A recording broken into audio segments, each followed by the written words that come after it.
এই যে মামা চলে আসেন, ঝালমুড়ি, মজাদার ঝালমুড়ি। চাচা, ভাতিজা, খালা, মামা, জোয়ান থেকে বুড়া আর বুড়ি সবাই মিলে খেতে চলে আসেন পারভেজ ভাইয়ের মজাদার ঝালমুড়ি। মজাদার ঝালমুড়ি, মজাদার ঝালমুড়ি, মজাদার ঝালমুড়ি।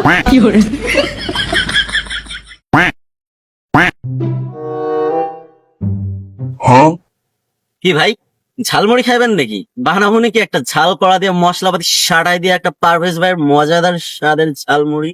হ্যাঁ কি ও ভাই, কয় টাকা নেবেন? দেবেন, দেন 20 টাকার। ठीक है समझ गया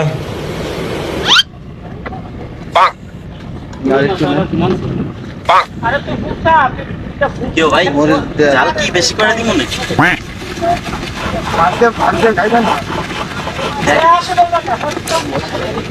এই যে নেন ভাই, পারভেজ ভাইয়ের মজাদার স্বাদের ঝালমুড়ি। একবার খাইলে বারবার আসবেন। আচ্ছা মামা, একটা কথা বলি। কয়ে এলান। ठीक है বিষয়টা হচ্ছে কি, আমার ঝালমুড়ি অনেক পছন্দ। अच्छा ছোটবেলা থেকে আমি খালা বাড়ি, মামা বাড়ি, ফুফু বাড়ি গেলেই ঝালমুড়ির আবদার করছি।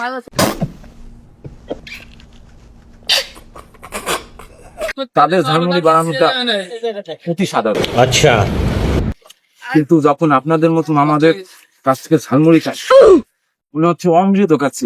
কি যে স্বাদ! এই ট্রিক্সটা কি মামা, আমাকে একটু শেয়ার করা যায়? না না, এটি শেখানো যাইব না, তাইলে আমার জাতির সাথে বেইমানি হইব। আপনি আমার টাকাটা দেন আর ফোটেন তুমি এখান থেকে। এই যে মামা, তুই একটু টাকা। लेकिन ये साला कर क्या रहा है यहाँ पे?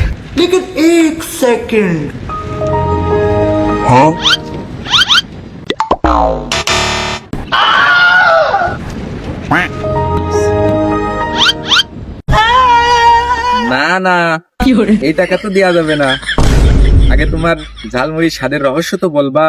আচ্ছা মামা, শিখাইতে পারি, ঠিক আছে। কিন্তু আপনি কিন্তু কাউকে কইতে পারবেন না। হ্যাঁ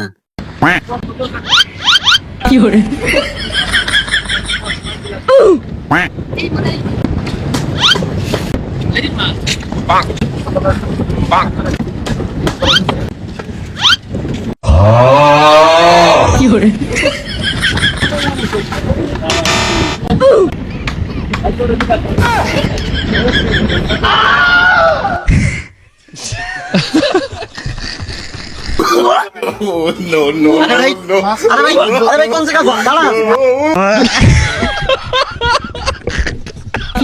আরে ভাই, আমার 500 টাকা তো দিয়ে যান। আপনি ট্রিক্স দেখতে চাইছেন? পুরো বাংলাদেশের ঝালমুড়িওয়ালা মামাদের এইটাই তো মাস্টার ট্রিক্স।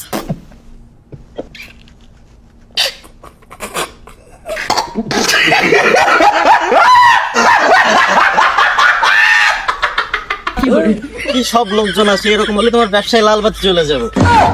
এই ভাই, ঝালমুড়ি খাবেন? ঝালমুড়ি এই যে ভাই, চলে আসেন মজাদার ঝালমুড়ি, পারভেজ ভাইয়ের স্বাদের ঝালমুড়ি, চটপটা ঝালমুড়ি। কি ভাই, আপনারাও কি ঝালমুড়ি খাইবেন নাকি? চলে আসেন তাইলে।